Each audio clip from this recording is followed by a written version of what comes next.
કબજે કરી છે। શીલજમાં ઝેડ ફાયર ફાર્મ પર બોપલ પોલીસે પાડ્યા હતા દરોડા અને રેવ પાર્ટીના 15થી વધુ નબીરાઓની ધરપકડ કરાઈ છે। ઝડપાયેલા 15માંથી 5 યુવતીઓનો પણ સમાવેશ થાય છે। તો ભારતમાં અભ્યાસ માટે વિદેશથી આવેલા નાગરિકો પણ તેમાં શામેલ હોવાની માહિતી મળી છે। કેન્યા આફ્રિકાથી ભણવા આવેલા વિદ્યાર્થીઓ પણ શામેલ હતા તે પ્રકારની માહિતી છે। તમામને મેડિકલ તપાસ માટે સિવિલ હોસ્પિટલ લઈ જવામાં આવ્યા છે। તો પોલીસે દરોડા પાડી નબીરાઓની ધરપકડ કરી છે। 15 જેટલા નબીરાઓ છે તો દારૂ સહિતની વસ્તુઓ પણ પોલીસે કબજે કરી છે। તો 15માંથી 5 યુવતીઓ હતી। રેવ પાર્ટીમાં 15 જેટલા યુવાનો હતા, નબીરાઓ હતા અને બોપલમાં ચાલતી હતી એક ફાર્મમાં આ રેવ પાર્ટી। પોલીસે દરોડા પાડ્યા, નબીરાઓની ધરપકડ કરી છે। તો હાલ તેમને મેડિકલ ચેકઅપ માટે લઈ જવામાં આવ્યા છે કે તેમણે કયા પ્રકારનો નશો કર્યો હતો તે આ મેડિકલ રિપોર્ટ આવ્યા બાદ ખ્યાલ આવશે। તો 5 જેટલી યુવતીઓ પણ હતી આ રેવ પાર્ટીમાં અને વિદેશી નાગરિકો પણ હતા। તો આફ્રિકા, કેન્યાના આ નાગરિકો હતા જેઓ અભ્યાસ અર્થે આવ્યા હતા તે પ્રકારની વિગતો સામે આવી રહી છે। વધુ અપડેટ મેળવીશું દીપિકા પાસેથી। સહયોગી જોડાઈ ગયા છે ફોન લાઈન પર। જી દીપિકા, બોપલમાં રેવ પાર્ટી। બિલકુલ, જે પ્રકારે આ આખો મામલો હવે સામે આવ્યો છે, સપ્ટેમ્બર મહિનાની અંદર પાસ છે તે વેચાયા હોવાની માહિતી છે તે હાલ મળી રહી છે। આ પાર્ટી માટે પાસ બનાવવામાં આવ્યા હતા અને સપ્ટેમ્બર મહિનામાં બનાવવામાં આવ્યા હતા, જેમાં અર્લી બર્ડ ડિસ્કાઉન્ટ એટલે કે 700 રૂપિયામાં પહેલો પાસ અને ઓક્ટોબર બાદ જો આ પાસની ખરીદી કરશો તો 1000 રૂપિયાનો પાસ અને ત્યારબાદ વીઆઈપી માટે 2500નો પાસ અને 5 લોકોનું જો ડાયમંડ ટેબલ બુક કરાવવું હોય તો 15000નો પાસ। આ પ્રકારની માહિતી સામે આવી રહી છે। એટલે આ જે રીતે પાર્ટી પકડાઈ છે, ગઈકાલે આખો એ બનાવ જે છે સામે આવ્યો છે, જેમાં બોપલ પોલીસ દ્વારા એક્શન લેવામાં આવ્યા છે અને 15 જેટલા નબીરાઓ છે તેમને હાલ ઝડપી લેવામાં આવ્યા છે।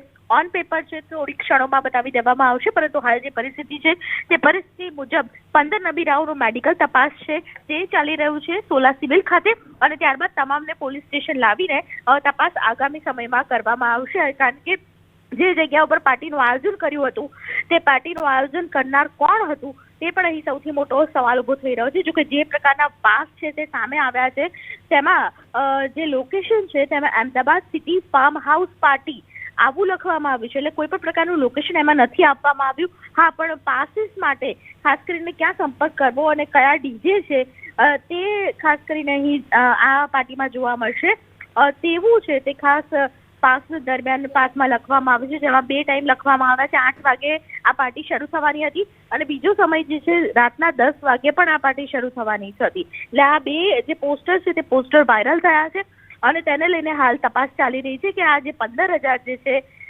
700 રૂપિયાનો જે પાસ છે, 1000 રૂપિયાનો પાસ છે, એટલે અલગ અલગ કેટેગરીમાં જે પાસ છે તે પાસ આખરે કોણ તેના પાસ આ પૈસા છે આખરે કોણે ઉઘરાવ્યા છે।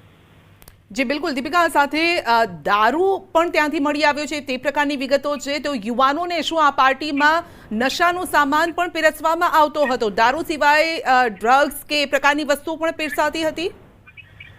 બિલકુલ, અત્યારે તો આ પ્રકારની કોઈ માહિતી કે મુદ્દામાલ છે તેની પોલીસ દ્વારા કોઈ માહિતી આપવામાં નથી આવી, પરંતુ જે નજર સમક્ષ જે જોયેલું છે તેમાં ખાસ કરીને દારૂની બોટલો છે તે મળી આવી છે, હુક્કા છે તે મળી આવ્યા છે। એટલે હાલ તપાસ ચાલી રહી છે। તપાસ અંતર્ગત જે મુદ્દાઓ મળી આવ્યો છે તે પોલીસ દ્વારા જ તેની માહિતી આપવામાં આવશે અને આ પ્રકારની તપાસ દરમિયાન ખાસ કરીને કોઈ ડ્રગ્સનું સેવન કરવામાં આવ્યું હતું કે કેમ, જો ડ્રગ્સનું સેવન કરવામાં આવ્યું છે તો તે ક્યાંથી આવ્યું હતું। સૌથી મહત્વની વાત એ પણ છે કે જે ફાર્મ હાઉસમાં જે પાર્ટી ચાલી રહી હતી તેમાં ફાર્મ હાઉસ જેનું છે, જેની માલિકીનું છે, તે આખી વાતની અંદર તેને કોઈ વાત માટે ખ્યાલ છે કે કેમ, કારણ કે આવા શીલજની આસપાસના જેટલા પણ ફાર્મ હાઉસ છે તે આવી પાર્ટીઓ માટે ભાડે આપવામાં આવતા હોય છે। એટલે શું તેને ભાડે આપવામાં આવ્યું હતું કે પછી સંચાલક જ પોતે આયોજન તેણે કર્યું હતું, જે ફાર્મ હાઉસ જેનું પોતાનું છે તેણે જ આયોજન કર્યું હતું? આ પણ એક મહત્વનો સવાલ બની રહેશે। સંધ્યા જી, બીજી વિગતો એ પણ સામે આવી રહી છે કે 15 જેટલા યુવાનો હતા, તેમાં કેટલીક યુવતીઓ પણ હતી ને વિદેશી નાગરિકો પણ હતા। એટલે કેન્યા, આફ્રિકાથી પણ કેટલાક નાગરિકો હતા અને યુવતીઓ પણ તેમાં સામેલ હતી। બિલકુલ, ગુજરાત યુનિવર્સિટીના જે વિદ્યાર્થીઓ છે તે ખાસ કરીને અન્ય દેશમાંથી તેઓ ભણવા આવતા હોય છે. ગુજરાત યુનિવર્સિટીમાં જે ટ્રીટી કરેલી છે, ભારત સાથેની જે સંધિઓ કરેલી છે, તેમાં જે તે કોર્સ માટે, મેડિકલ કોર્સ માટે કે કોઈ પણ કોર્સ માટે તેઓ ગુજરાત યુનિવર્સિટીમાં અભ્યાસ કરવામાં માટે આવતા હોય છે. તો આ વિદેશી વિદ્યાર્થીઓ, જેમાં ખાસ કરીને આફ્રિકા, નાઇજીરિયા અને કેન્યા, આ 3 દેશ હાલ સામે આવી રહ્યા છે. 3 દેશના નામ સામે આવી રહ્યા છે કે ત્યાંના વિદ્યાર્થીઓ જેઓ અહીં ભારત ભણવા માટે, ગુજરાત, અમદાવાદ ભણવા માટે આવ્યા છે, તો તે આ 15 લોકોમાંથી સામેલ હોઈ શકે છે.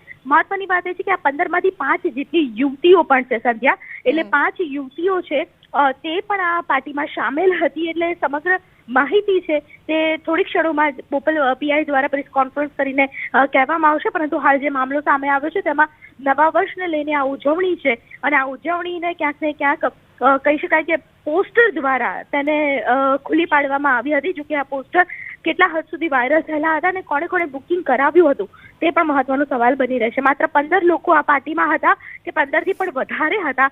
કારણ કે પોસ્ટર જે રીતે વાયરલ થયું છે, પોસ્ટરના પાસીસના જે ચાર્જ લેવામાં આવ્યો છે તે પણ લખવામાં આવ્યા છે. એટલે 15થી પણ વધારે લોકો હોઈ શકે તેવી પણ એક માહિતી સામે આવી રહી છે. અત્યારે આ તમામ જે લોકો છે, યુવાનો છે, તેમને ક્યાં રાખવામાં આવ્યા છે? કારણ કે એક વિગત એ પણ સામે આવી છે, કારણ કે જ્યારે પણ આવી રીતે કોઈ પાર્ટી હોય તો પહેલા મેડિકલ ટેસ્ટ કરવામાં આવતો હોય છે. તો એ મેડિકલ રિપોર્ટ ક્યાં સુધીમાં આવશે? પોલીસ ક્યાં સુધીમાં આ અંગે વધુ વિગતો આપી શકે?